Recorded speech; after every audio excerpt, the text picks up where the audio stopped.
Hey everyone, welcome to Kempner Canucks. My name is RevTrev, and I've been looking forward to this show for a long time because I'm thrilled to have Gil Martin here from Locked On Islanders. Gil, welcome to the channel. How you doing tonight? I'm doing okay, better than the Islanders are doing, I guess, right now. And a pleasure to be here. Thank you so much for having me on. My privilege. Honestly, man, I appreciate your work. You do a lot of work. You grind so much. I appreciate the effort and just contributing to the hockey community. And I love your work. I watch a ton of your stuff. And you might say, well, why would you be doing that as a Canucks fan? Well, there's a bit of a connection between the Islanders and the Vancouver Canucks, as you know. And Canuck fans are a little obsessed with some of your players and still want them back. Yeah, anyways. And then tonight they're playing together against each other, so it worked out perfectly. So, yeah, man. So what did you think about the game tonight? And I'd love to hear your thoughts because the Canucks end up winning 5-2, which I thought was a little bit of a surprising end score since the first period for Vancouver was terrible and you guys were outplaying us. But I'd love to hear your thoughts on tonight's big game.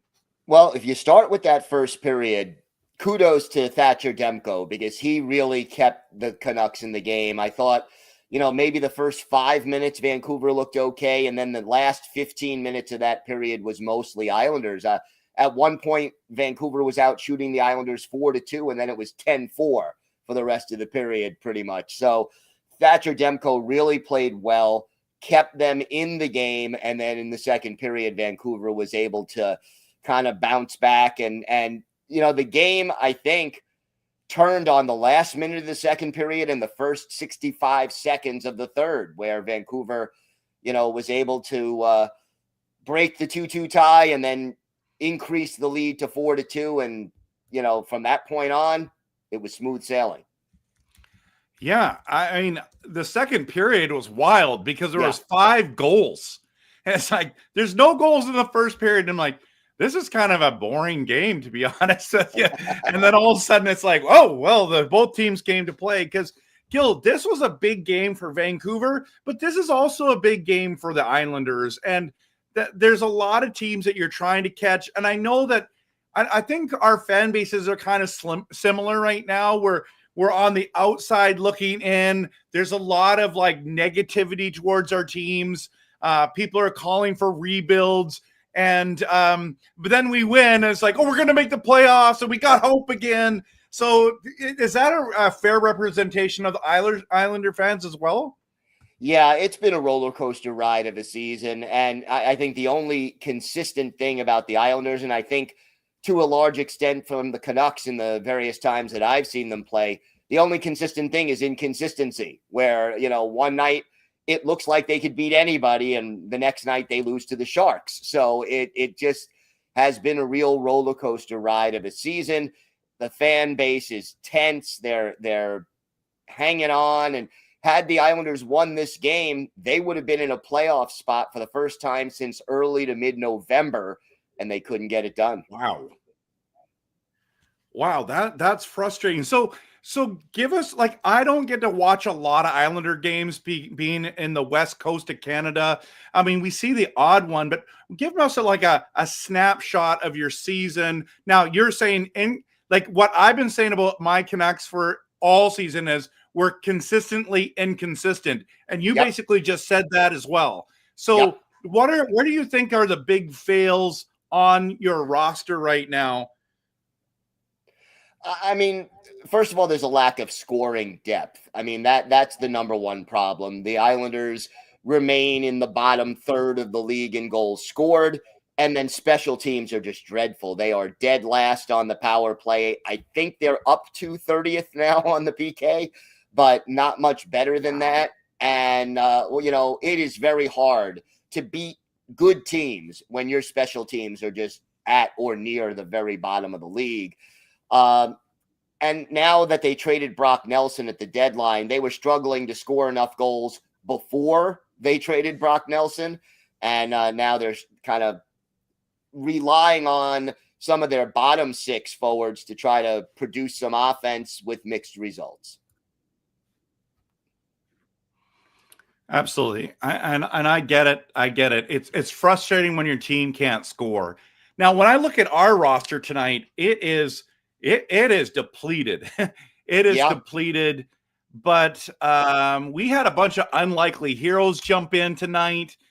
We had scoring throughout the game. I guess Sherwood got 2 goals, so that ended up being the only guy. I got a couple, but the Canucks are staying alive, and that is the biggest key for us right now. We are on the outside looking in because St. Louis was up again 5 points on us. So we've narrowed that down to 2 or to 3. But the Flames are right there and above us and have these games in hand. So it's been a frustrating ride. But I just think like when I'm watching this team, it's really been frustrating because they're like, it's like, who's going to score these goals? And next thing you know, we end up scoring 5 goals. So it was a team effort. But I would love to hear your thoughts after watching this game from an outsider in about the Vancouver Canucks, because you probably don't get to watch a ton of Canucks games. It's like our games start at 7, which is 10 o'clock your time. So let me know what you think. Well, first of all, very impressed with Quinn Hughes. I know that's maybe low-hanging fruit. That's the obvious thing. But wow, I mean, his skating ability and his vision just really impressed me. Have to say, I was happy to see Aatu Räty get a goal against the not against the Islanders, but specifically to see him, coming up and filling in and playing well. Without Pedersen and Hoglander, I did not expect that Vancouver would be able to score 5 goals. And clearly, Ilya Sorokin had an off night. But I liked the way the Canucks hustled and sort of followed up things. Sherwood had 3 points, which is very impressive. But, I just liked the way that this team stuck together after a slow start and managed to get out there and really on the road. It's easy on the road to sort of let things slip a little bit, sometimes, and yet, when you have a West Coast team on an East Coast road trip or vice versa, you could always have that letdown game, but the Canucks did not. And, both teams entered this game with a must win. And the fact that the Canucks were able to come through and come up with a strong performance for most of this game was impressive to me. Yeah. Yeah. And you also mentioned Demko. When I thought it was Sorokin in net, I was like, oh, okay, this could be a closer one. I was shocked that we chased them out of the net, and Patrick Waugh wanted to change, which in hindsight was a good change. But I mean, I can't remember how many times we've done that this season. So again, another shocker, because when I watch your team, there's a number of solid players on it. I'm like, why isn't this team good? But the thing is like, there's a lack of a superstar there that I don't see. You know what I mean? Like when you guys are playing Tampa Bay and you've got Kucherov coming into town, you get to see. I mean, Hedman on that team as a defenseman is amazing. So we get to see that too when McDavid comes to town and all those guys, and we have to really battle them hard. Is that a fair assessment of your team? Because a lot of people think, man, Bo Horvat he's an amazing player, but I wouldn't consider him elite. What's your thoughts there? I agree 100%. And I was about to say, I think Canuck fans can relate to this because you had Bo Horvat for so long. He would be, to me, the ideal second guy on your team, but he's not the ideal first guy. He's a very good player, but he's not a superstar. And the Islanders don't have a superstar offensively on this roster. And you add, Matthew Barzal, who is their best passer and skater, out of the lineup. He's missed a lot of time this year. That doesn't help. He has good chemistry with Bo Horvat. So, who's going to get Bo Horvat the puck? kind of becomes the question. And again, to me, Bo Horvat would be great if he had a superstar and he could ride shotgun. But if he's got to drive the bus, I think you're going to have some more inconsistency. Yeah, and it's funny because Canuck fans, like in my channel, so many people say they want Bo Horvat back. And now hindsight 2020 are saying we traded the wrong guy. We should have traded JT Miller. We should have kept Bo Horvat. I think that's crazy talk personally, because I don't think Bo Horvat would have done what JT Miller did for us once Bo left. I mean, he was our best forward last year by a mile, and but this year, even he was our best forward in my opinion. I know there's a debate on that. So I don't know. Do you think there could be a trade? Like, okay, now for example, I know it's stretching it here, okay, Gil. So stick with me just because I know what my fan base is on. This picture right here. This is what kind of sums up both ours. Leave me alone. My hockey team is going through a rebuild. Okay. So if your team, because a lot of your fans are saying rebuild, would they move a Bo Horvat, do you think, if they decided to do a rebuild? Here's the distinction that I would make. There is a difference between a rebuild and a retool.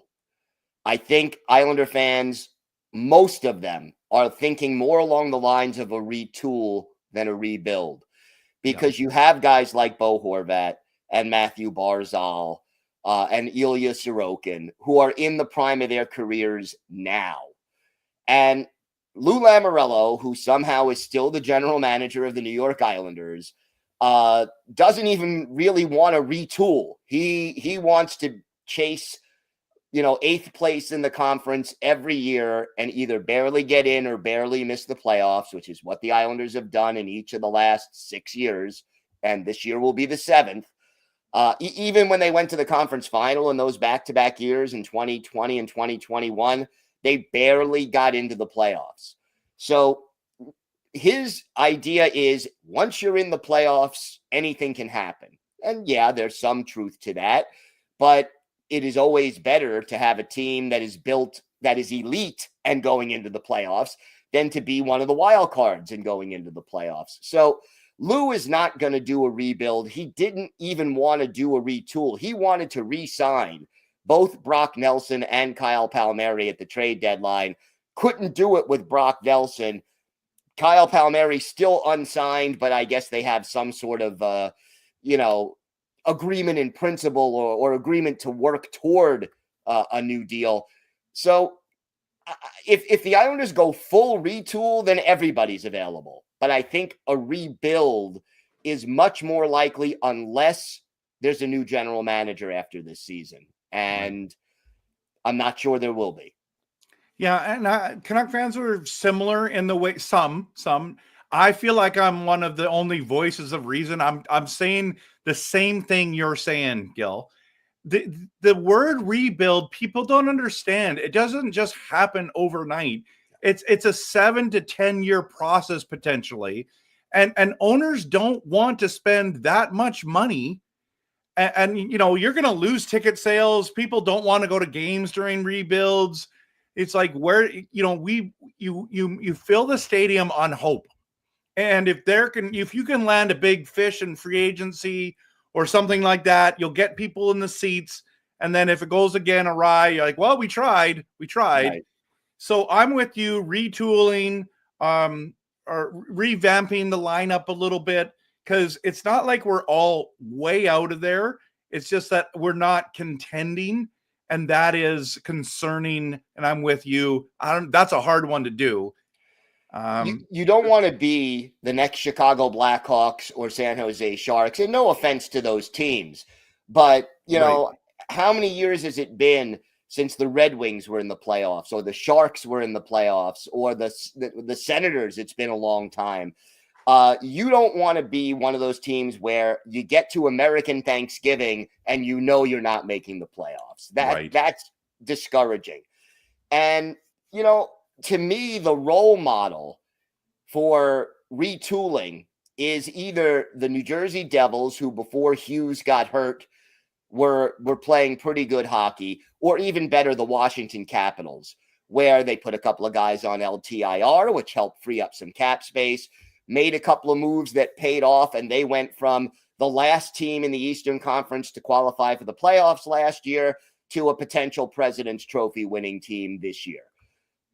You can do that if you're smart. Now, it's not easy. It doesn't happen the right way all the time, but that's the model that I would prefer to look at rather than tearing down the whole edifice and then trying to start from scratch. Yeah, I'm with you. Because a rebuild for us really means that we lose Quinn Hughes. And if we lose Quinn Hughes, a lot of my friends and people who watch this channel say, this is the best player we've ever had. And that's saying something. Like, we've had some, Trevor Linden, Pavel Bure, you've got the Twins. There's a number of great players, Luongo, that have played on the team, and you're saying this guy's not even finished his career yet, and you're saying he is, or is potentially has the potential. Potentially is the best player we've ever had. I don't know what we got to do, but whatever we got to offer him for money, we need to keep him. So if you want to rebuild, you lose him, and then it gets ugly. I mean, it gets real ugly fast. So I'm with you, Gil. I don't know. I understand fans are frustrated, and we go up and down. I just think, can there not just be some voice of reason? Can you guys just not watch Gil's stuff, my stuff, and just say, everyone, we don't like losing either, but there's a difference between a rebuild and a retool and a revamp, right? You want to take one step back to take two steps forward rather than tear the whole building down and start building from scratch. That's my attitude. If possible. So, look, sometimes it's not possible. You look at what happened in San Jose. That team was a Stanley Cup contender for about, 10 years? And they all kind of just got old at the same time. So they held that core together as long as they could, and they had to do a complete rebuild. But, it's been 5-6 years now, and they are still one of the worst teams in the league. And that's with stockpiling a lot of draft picks and a lot of young prospects. And what do they have? 2-3 first-round picks in back-to-back years. So, and then you got to hit on those picks. You got to develop them properly, and there's no guarantee that it ever works out.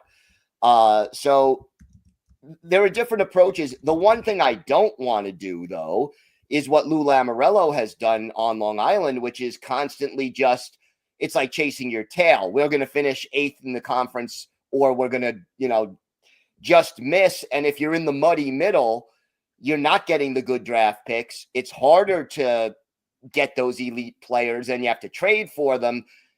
It's a delicate balance, and there's a time, I guess, to retool, and there's a time to rebuild, and wisdom is knowing which one it's time to do. Right. Okay, so Gil, our teams have been linked this year to a number of trade rumors. And I watched I was really watching intently on your opinion on that, because I wanted to hear it from an Islanders fan. What were your thoughts, for those who haven't watched it, about the trade rumors for Elias Pettersson? Do you think your franchise is still interested in him? And the trade rumor that I had heard was Pettersson, and I don't know what else was, maybe Höglander or something, but we would get Brock Nelson, Danny Nelson, and Noah Dobson. Do you think that would have been too much? Are the Islanders interested in Elias Pettersson still? I would love to hear your thoughts on that. They might be, come the offseason, still interested in Pettersson. Obviously, Brock Nelson no longer there. I think Noah Dobson would probably have to be a part of that deal. And I don't know what your opinion was of Dobson watching him tonight. I could tell you that he is a very creative offensive player, but his play in his own zone leaves a lot to be desired. He was a -2 in this game. Really, if you watched the 2 goals that he was on the ice for, his defensive positioning was not good. and contributed directly to both of those goals. So, I mean, offensively, he had 70 points last year. Not too many defensemen in the NHL do that. And he had 70 points on an Islanders team that struggled to score. So it's even more impressive in that respect. You get him with Quinn Hughes and put some talented forwards up there with him, and he can probably do a heck of a lot, but he needs the right defense partner who's going to kind of cover for him when he's out of position. Mm-hmm. And the reason why I'm still asking this question today, Gil, is because I don't think the Pettersson trade is off the table. Like for them to move him, they tried to move him, in my opinion, twice to the Carolina Hurricanes, and the deals fell through. So I would not be surprised this summer if something happens with that trade going to Carolina. But if that's the case, then there's other teams like the Islanders who have pieces that could be tempting for the Islanders. But what are your thoughts about Elias Pettersson? Our fan base seems to be a little bit divided on it. I would love to hear your thoughts on Elias Pettersson. I mean, clearly this has not been his best season. He has struggled. Obviously, the friction with him and Miller, I think that it had a negative effect on the Canucks' entire team this season, unfortunately, and that is a concern. If he's that, if that's a problem, how is he going to fit in the locker room if he comes here? But I think he is the kind of player, if he's playing to his potential, and we've seen it in the past, who could, if he and Bo Horvat are united, that gives you a weapon that, would work really well with Bo Horvat. So I could see him being that offensive piece that the Islanders have been lacking. But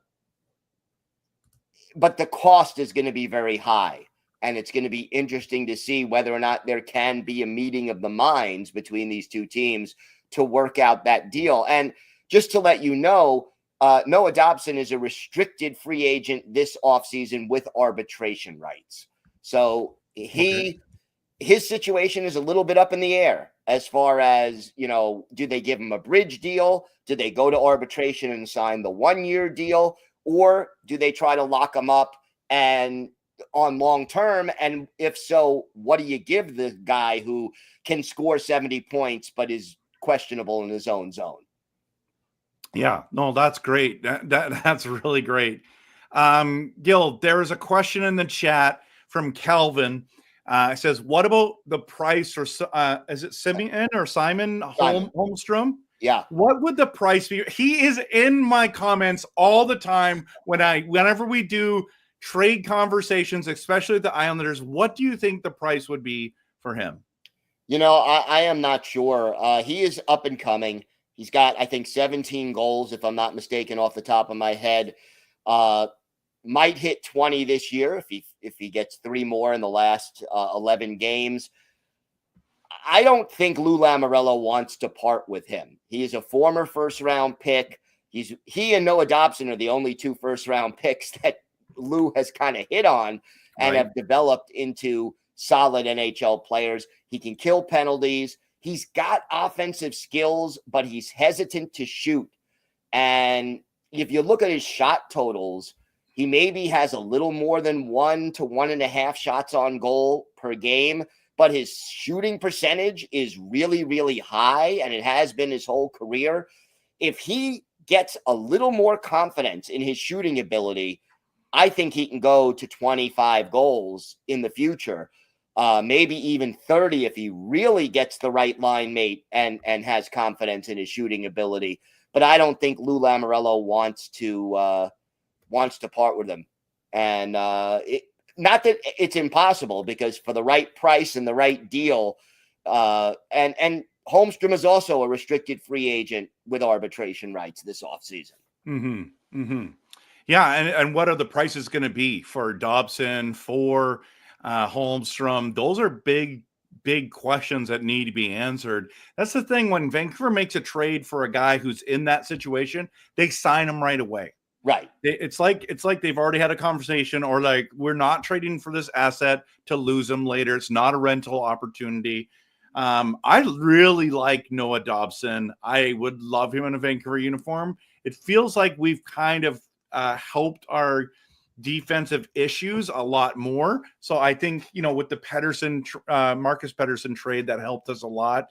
But yeah, it's just interesting to think about these scenarios. And here we are in the middle of playoff races, and we're talking about trades, Gil. I do apologize, but I know that's what people want to talk about these days. And it's interesting to me because the trade scenarios never end in Vancouver land. The drama never ends here. What is it like in New York with the sense of being the Rangers and the Devils and the Islanders? And is there a massive rivalry still there between those teams? And are they still very passionate fan bases? They are very passionate fan bases, and there is nothing like a game between the Islanders and the Rangers. That is what I grew up around. It's what I wrote my book about. And to me, I'm not saying it's the only great rivalry in hockey. There are many, but Totally. The intensity, if you go back between 1975 and 1994, those teams met so often in the playoffs. There was such great hockey. You had, Al Arbor and Herb Brooks, Craig Patrick coaching at different times, Freddie Shero coaching the Rangers at different times. You had so many Hall of Fame players on both sides, and the rivalry with the fans is just incredible. So yeah, it's not as intense as it was maybe in the 70s and 80s when the rivalry was at its height, but that's because both teams were really good back then. They haven't met in the playoffs, the Islanders and the Rangers, since 1994. It's time. Wow. It's time. Yeah, and like when I think about the Islanders, I just think to go way back in the dynasty. I grew up watching Mike Bossy, Brian Trottier, is it Billy Smith, right? And our first time making the finals in '82, we faced the juggernaut of the Islanders and got swept. And so we saw firsthand how good this team was. They were great. They're one of the greatest teams in NHL history, in all honesty. Those 4 championships are something to really hang your hats on. That's incredible. So, but it's been a hot minute, brother, since they've been good. And I think you're right. I think it's time for the Islanders become good again and relevant again, so that Rangers and then the Devils and even the Eastern Conference have a little bit more competition there. Not that there's a little lack of competition, but I think we need the Islanders to rise up to get those rivalries going again. I think that'd be really special. I'd love to see it. I really would. And I always have rooted for the Canucks out west. I always enjoy. I can go back to, Gary Suitcase Smith and Dennis Vervegard and Jocelyn Gavermont. I mean, I can go back a long way for the Vancouver Canucks, and it's always been fun watching that team play. Yeah. Now, can you just tell us, take a moment to tell us about your book that you wrote? Because I find that super interesting. It's called Ice Wars. You could see it behind me there. And it's about the history of the Islanders-Rangers rivalry from 1972 to the modern era. Interviewed more than 50 former players, coaches, broadcasters from both teams. And it was a labor of love. I really enjoyed, I've interviewed so many hockey players over the years that I've covered this sport. And it's interesting, I must have interviewed John Tavares covering the Islanders, hundreds and hundreds of times. Doesn't mean, I don't get all nervous because I'm going to speak to a player.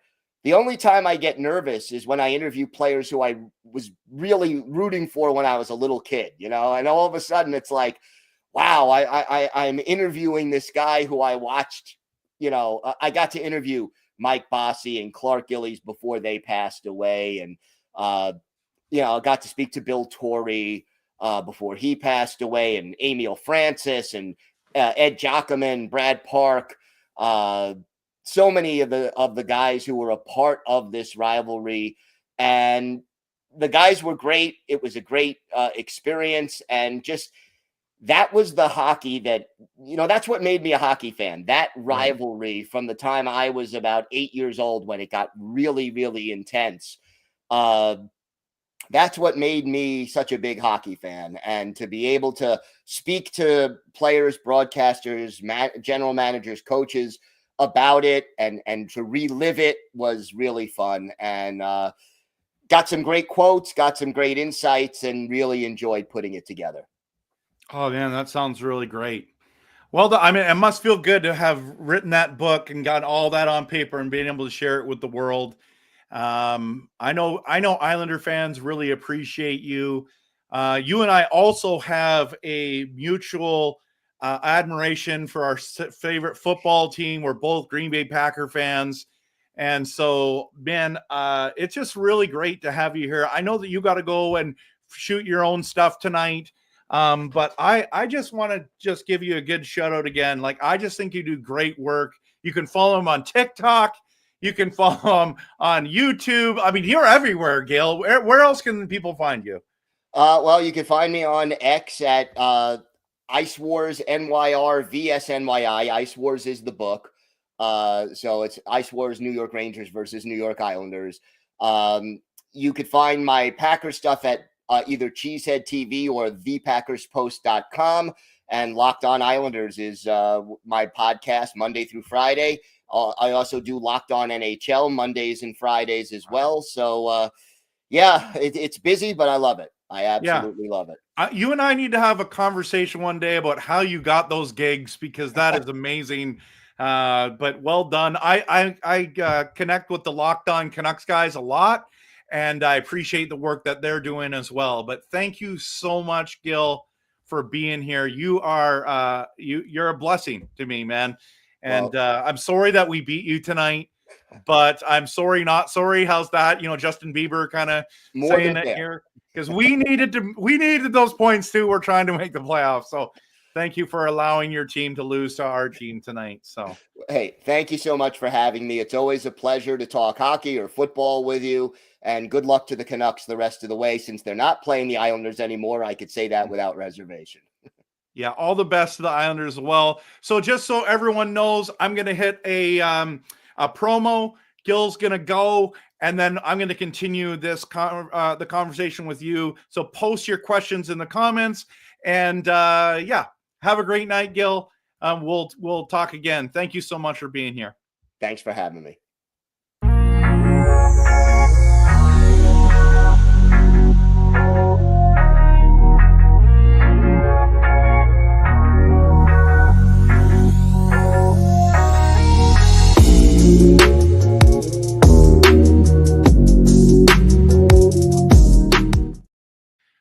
Well, thanks everyone for being here tonight. I just think that the Unlikely Heroes Tonight theme is really important. That's a big 2 points, everyone. And the whole team kind of stepped up tonight when they started failing. But, and I forgot to talk to Gil about one of the most important conversations. Not only did we get the 2 points and we stayed alive, but Ratu to the rescue, everyone. I knew he was going to come out tonight and have a decent game, and going back to his former team playing, I was really impressed with his efforts. That goal, that tip was beautiful.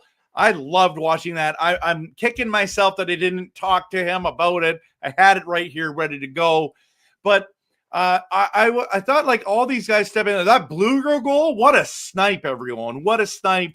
And then you have Sherwood, who played a significant role tonight. 3 points. That is incredible. Absolutely incredible what we saw from Sherwood tonight. I don't know about you, but I'm in a hockey pool. I'm in the middle of the playoffs, or the start of the playoffs. I've got Sherwood in one of my leagues. I've only in 2 leagues. But having him not only get all the hits, but also the points is a major bonus for me in that. And then, of course, Demko is the difference maker. I loved what I saw in him tonight. He was absolutely fantastic. But can we just talk for a moment, just for a minute before I get into the comments about Forbert? His play has been, and lately has been, noticeable to me. It's like he's hit another gear defensively, with his aggressiveness. And then he's now scored 2 goals lately and big moments. This one was to go up. I believe he got the game-winning goal, everyone. And so that, to me, is very, very impressive, right? So I'm really excited about what I'm seeing in him, and I want him to excel and succeed, because we need guys like that to step up and be all they can be for the Canucks. You know what I'm saying? So yeah, Forbort had the game-winning goal this evening. Teddy Bluger puts us to 4-2, and Sherwood puts the nail in the coffin with the empty netter. Pia Suter was okay tonight. Hughes was struggling in regards to, I think he was a minus something there. Let me just see. Hughes was a -1. He was a -2 at one point, -1 to end. So he's not bad. 1 assist, 24 minutes tonight. Yeah, there was just a lot. It didn't feel like there was a lot of offense generated, but we ended up getting 25 shots on goal, scored 5 goals. So at the end of the day, it's all about the points. It's all about the points. It's all about staying alive, and the Canucks did that. Okay, I want to dive into your comments, everyone. So Elfrin says that the Islanders played tight on Hughes tonight for sure. We saw that this evening. Absolutely. Absolutely. Let's dive into some more questions. Oh, yeah, I know that there's a lot of conversation going on in the chat. I've been seeing it regarding Ratu, and also actually, Kevin, this is a good point. Ratu should be second line with Carlson and Leckermacky. I don't know about that one. It's the AHL connection, right? I know a lot of you are sitting there saying, hey, I don't know about Brock Besser. We love Brock, but Japan 4 is right that he's slower. But I'm with you. I don't think we should sign him back for 8 years. I'm more of a 4-year guy as well, but he rejected a 5-year deal already. So it doesn't look good for the Canucks and Besser. We'll see what happens. Right now, Angelo, you're right. The Blues and Minnesota Wild are in those final 2 wild card playoff spots. It's going to be hard to catch either one of them.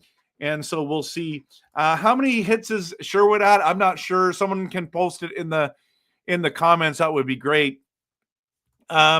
Kevin says if Besser was offered 4 years at $10 million, he would do it. I don't know. I don't think he would. I think he wants the 8-year by 8. That is what he wants. So, yeah, there are lots of teams with cap space that just need a scoring winger. You put him with the right center, and he's incredible, absolutely incredible. Shannon, a lot of Canuck fans are talking about this rebuild, and I'm just not there. I'm all for the revamp, the retool. We do not need to rebuild this team. Every about 3 years, Canucks fans, maybe even 2 years, Canucks fans get crazy and everyone wants to rebuild. And I'm not there. I want to build around Quinn Hughes. I want to build around solid players. I want to keep a guy like Sherwood. I'm even open to keeping Suter because he's a great role guy. But you've got the young guys coming up with Elias Pettersson, the defenseman. You've got Mancini. You've got Vilander that's there coming up. The forward group is a little lacking for sure. We just need to add some pieces and have some of our guys like Leckermacky, just let him cook and develop him. And we got to do this on the fly because nobody wants like a 5, 6, 7 year rebuild. Nobody wants that because we want to go watch our team be competitive and at least have a chance every night to win. You don't want what's happening in San Jose and in Chicago. I mean, you can go get your Bedard guy, and a lot of people are saying McKenna. They want a tank for McKenna, but I don't know. It's not a guarantee. It's not a guarantee that that player is going to turn your franchise around. I think it will help your franchise, but is he a generational talent? And I think Bedard's a generational talent, and he's really struggling on that roster because it's just awful. He's got nobody to play with, and so that's something that I'm very concerned. But for them. So, Forsberg definitely grew on me over the season. I've liked what he brings, even when he's not putting up points. I agree. I like his toughness and his grit, and he's been playing way better hockey and I would say in the last 15 games. So, yes, Sherwood passed Bertuzzi all-time hits. That's crazy. Shannon, I'm with you. We need to retool. So, we waste money on Besser. We say bye-bye to Hughes. Possibly. I think we're going to offer Japan Forward. Hear me out. I honestly think the Canucks are going to offer Quinn Hughes like 12 to 14 million. Like he's going to sign back here. I just had this feeling. So, sassy teams, Islanders and Devils. Yep, for sure. Murray says they keep playing as a team, which is awesome. This was a team effort tonight for sure. Eugene, that was a good win tonight. I agree with you. Absolutely. 8 years for Brock would make him a Canuck for life, which would be awesome as long as he produces. I'm okay with that if he produces. I just don't think so. Dell, you're right. The UFA crop this year is not great. The guys that I like is Marner and Bennett. After that, it's quite a bit of a crapshoot. I think that's fine. That's fine. But maybe the trade scenarios aren't over yet either. So it's not just a UFA situation. There could be some significant trades as well. So Calvin says, yeah, I think it's best we let him walk and let him try out the market like Boston overpaying Zadorov. Some other team will pay Besser what he wants. And you can use that money towards a free agent or making a trade later on in the season or in the offseason. So that's a potential too. I just hate the idea that we lost him. That really bothers me for nothing. That bothers me, especially if we don't make the playoffs. I don't think this is going to work by just increasing the AAV. But we'll see. But yeah, my targets, I mean, obviously it would be, if I knew we could land Marner, I would let Besser walk. So that's an important piece. Plus, if you let Besser walk, you can also see what happens in that first day and say, hey, Brock, you can test out the market. We would love to have you back. This is what we're offering. We would love, if you want to circle back to us, that would be great. I think you're going to lose him if you do that. But if you have a beat on Marner, that'd be awesome. I don't think we're going to get Marner personally, but boy, it would be nice to have a guy like him because he can play penalty kill. He's really quick and he can score. He's an excellent passer. So Elfrin says the Canucks are building around Quinn Hughes. I agree. That's going to be the given if he decides to stay in Vancouver a long time. So, yeah, Japan, you're not wrong on this. You're not going to pay Brock Besser more than Miller. He's never come close to 100 points. He will never exceed that. I agree. You can agree to disagree in this chat. That's totally fine. Please don't be calling Kevin delusional, even though that may be your opinion. But he's just trying to figure out a way how the Canucks can keep him, and I get it. So, word is Bedard won't resign in Chicago. Fingers crossed he pulls a Lindros to Van Jacks. I'm all over that like a fat kid on a Smartie, honestly. That's one of my favorite Smartie jokes. Yes. But yeah. Dell often has good points. There's no better UFA target than Marner. I don't even think he leaves Toronto, to be honest, everyone. I don't think he wants to leave Toronto. Number 2 for right wingers is Besser, but I hope we get Sam Bennett. So, yeah, it's not good. Rebuild, in my opinion, is not good. A lot of people want to do that. It's not good. The Canucks could sign an RFA in the offseason. That's a good point.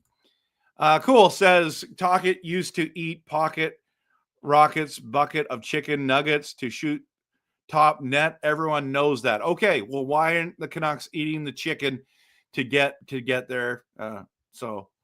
I'm not sure. Okay. Callum, we are all delusional tonight, but we're still in it. We all believe that we can still make the playoffs.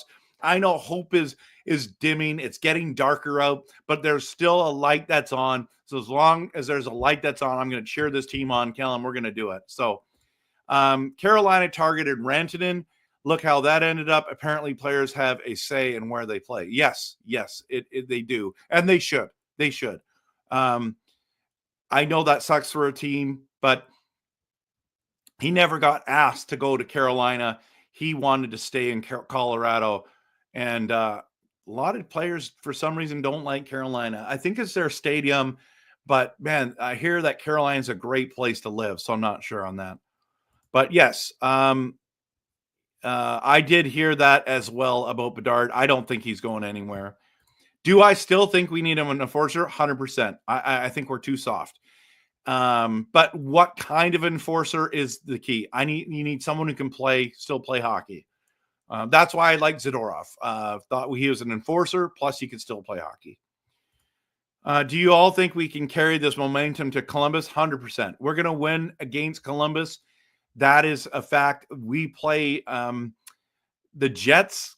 That's going to be rough in Winnipeg coming up at the end of the month. And I'm not confident we're going to win that game, but we just beat them, but we're at home. So, yeah, if we're not wasting money on guys like Besser, but we want to be able to do what we have a plan. They have a plan what they want to do, and they can't handcuff themselves. So, whether Quinn Hughes will say yes to it's to be determined. That's your famous line, David W. But I mean, if you offered him $14 million, don't you think he'll take it? I think it's worth it.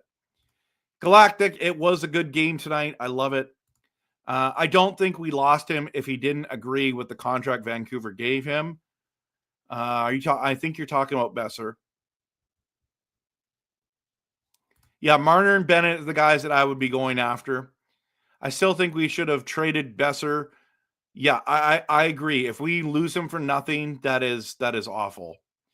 I don't like the idea that Besser was their own rental. I still think they're going to try to make it work with him. They might be able to pull it off. Demko is good enough to walk us into a playoff spot. That might be true, man. It's so nice to have him back. So nice. We don't know. We don't know. He's been good lately, but we don't know. He's also trying to make a big contract. So Grogu's been quiet tonight. Sorry about that. Marner claims he wants to extend in Toronto. Do you think they still want him? They do, but it depends on what the price is. They want him for a certain price. I just went and watched the highlights. Yeah, it was good. It was good. Mancini and Bedard to Vancouver. Please bless the Scott. Okay, Mancini's already in Vancouver. So I'm not sure. Not sure. Yeah, actually, Angelo, good point. There are 3 guys that I'm very interested in. I like Ehlers, I like Sam Bennett, and I like Mitch Marner. Those are the ones. So, hey, Calvin, thanks so much for asking that question to Gil tonight. I thought that was a good question to ask because I don't know a lot about Holmstrom. So, yeah, I appreciate that. So he signed only to a 1-year deal in 2024 after his 3-year deal. He doesn't want to stay with them. They should let him go. And Vancouver should get him. That's the thing. But Ehlers, of course, why wouldn't you want to stay in Winnipeg? Look at the team that's building, but I don't think they can afford him. So it's an interesting question considering the reputation of the Leafs having lost the opening round of each postseason. Yeah, bar 2023 from 2006 postseason. I know. Toronto wanted to ship Marner to Carolina for rent, and he refused. That was a massive refusal that shows how much Marner wants to stay. Japan Force says NHL insiders today were saying Bedard is not happy in Chicago. He should wait and not sign an extension, but to wait and hopefully the Canucks would offer sheet him. You would you 4 first-round picks? Oh yeah, I would do 4 first-round picks for Bedard in a heartbeat.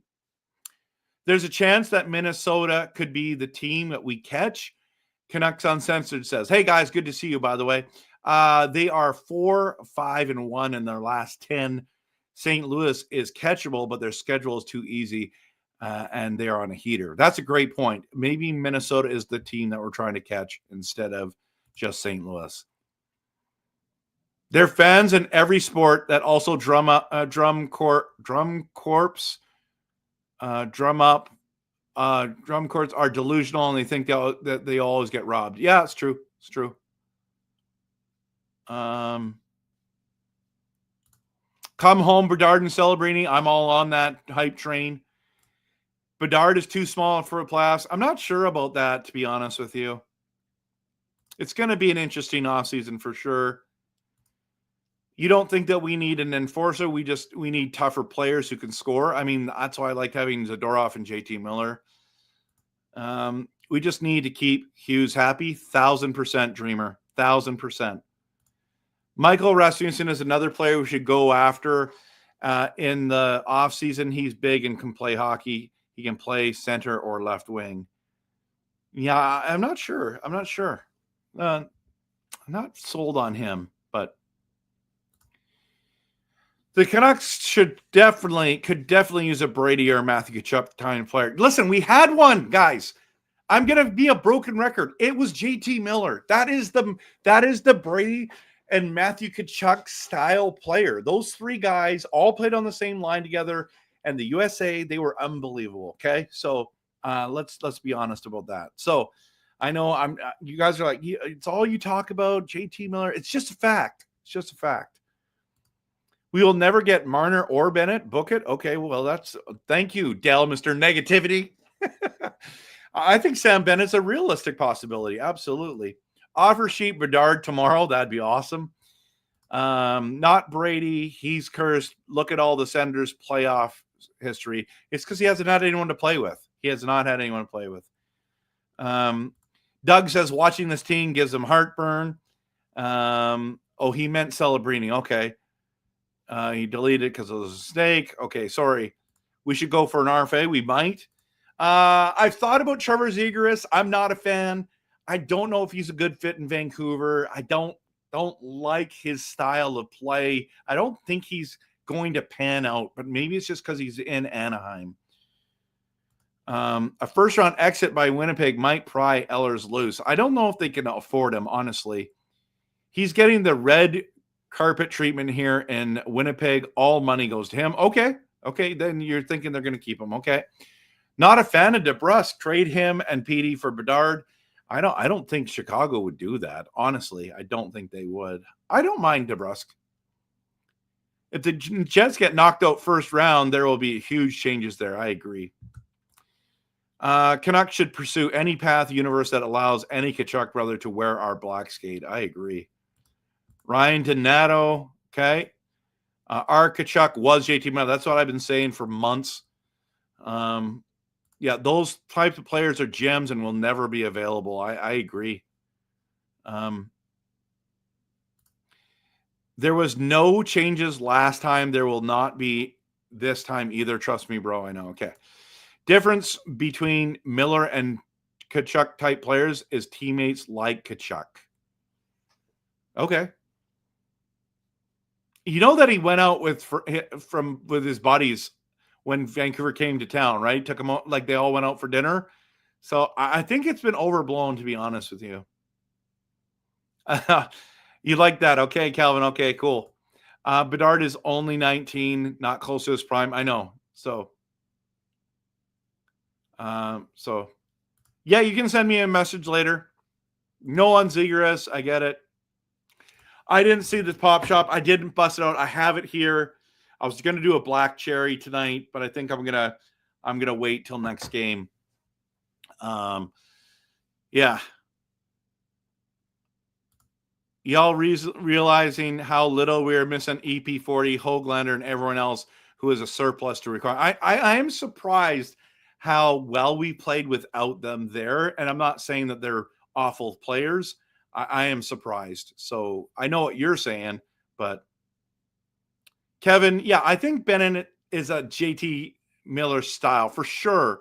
But he doesn't score like JT does. So that's where Brady Tkachuk and Matthew Tkachuk, I think they're better scorers, but maybe I'm wrong on that. Maybe you're 100% right on this, Kevin. So Let's see here.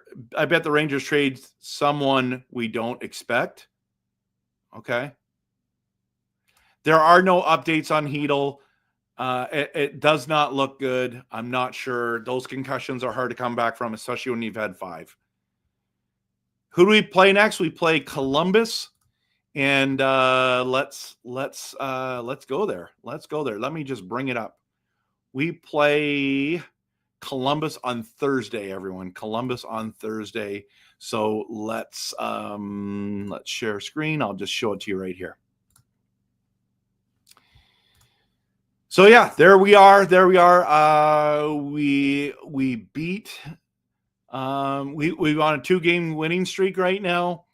We beat the Devils in overtime, the Islanders in regulation. I think we're going to win in Columbus on Thursday, 4 p.m. Pacific time start. And then, of course, on Sunday is the big game against the Jets, and that is a 12 p.m. Pacific time start, everyone. That is going to be a monster game. That's going to be a monster game. Okay, just a few more comments. Let's do this. Okay, Doug says, Trev, do you hope Canucks trade PD before June 1st? My answer is this. I want to be very clear because the Pettersson police are out to get me. I would trade Pettersson depending on the deal. If we can get good return on Pettersson, I would do the deal. Some of the things that I keep hearing that we could get for Pettersson, I would do those deals. There's a lot of deals I would not do to trade Pettersson away. Now, I'm really on the fence when it comes to Pettersson. Like, there's a huge part of me that just does not believe that he's a playoff guy, that he is never going to be a playoff guy. Okay. Like an elite playoff player is what I mean by that. Okay. He gets pushed around too much. He's not strong enough. But then there's this other side of me that sees his elite level skill set offensively. And I'm like, man, if he can tap into that, he's going to be effective. And I love his defensive play. So I kind of feel like I'm in the middle. But right now, if you ask me, I would like to see, like 80% of me wants to see Pettersson get traded before June 1st, July 1st, whenever the date is. That's when I'd love to see him traded if we get great return for him. And I mean, great return doesn't mean we get Kucherov back or Bedard back, even though I do that in a heartbeat. I've been saying for years, I wish we could do Pettersson for Brady Tkachuk. I would do that all day, every day. But that's not going to happen. So it depends on what the deal is. If it's a JT Miller trade and we get hosed, I don't want that to happen. So it has to be worth it, in my opinion. That's a very long answer. So Ricky says, anyone think we see Tom Wielander on the ice for Van? Yes, I do think so. Rod thinks that Hedel is finished, unfortunately. Bennett did nothing in Buffalo, bit of a red flag. Well, I mean, it was Buffalo. That's why, right? Dreamer, but 650 said it's not about how well they can play, it's about how long they can play that well. Yeah, that's a good point. That's a good point. Adam says, just looking at our overall points, has the score updated? Do we have 80 points yet or 82? That's a great question. Let me just see what the standings are right now. And the Vancouver Canucks, let's bring this up. The Vancouver Canucks officially have 80 points. They officially have 80 points. We're 3 points behind St. Louis. We're 2 games. Like Calgary still has 2 games on us.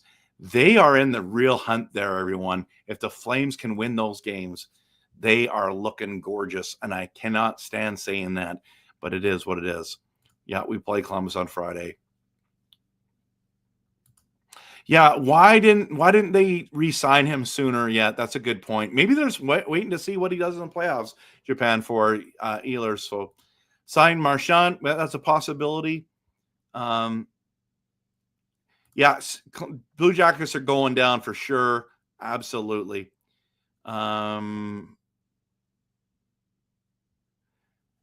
Okay, Ariel says St. Louis are going on a losing streak starting tomorrow against the Predators. Go Canucks, go. I love it. Absolutely. Chevy also said he's willing to do what it takes, but Ehlers will sign a deal like Hellebuck and Scheifele, 7 years for $8.5 million. That's not too bad, I don't think. Well, I guess it is. He's older, isn't he? Anyways, out for the season. Philip Hedel is your opinion there. I love how you say Filipino. That's great. Yeah, I think, are you talking about Bennett? No, Ehlers. You're talking about Ehlers. Callum says, dump EP40's contract and give us anything he replaces. Smug face. Wow. RevTrev, did you think Quinn Hughes playing tonight played pretty sloppy? I mean, he's still playing hurt. He's trying to carry this team on his back. I know he made some mistakes.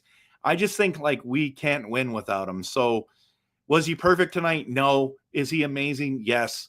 And we need him to win. So Pedersen for Bratt would be nice. That's great. Except for Bratt. Is he a center? Is he a center? Washington, the number one team, is unable to beat the Jets. That says a lot. I know. There's no Jets fans that are worried, right? Hey, good to see you, Knuckhead. How you doing, man? Okay, everyone, I'm going to call it a night. Thank you so much for being here. I'm so thankful that Gil came and joined us. What a blessing it was to have him here. Guys, we got the win. We got the win. Girls, we got the win. We got the W. So join me Thursday night for the post-game show. I'm pumped. I'm pumped you're here. I'm pumped we won, and we're going to cheer this team on. There's still hope. It's still possible we could make the playoffs. Don't lose hope. Believe in blue. Go Canucks, go.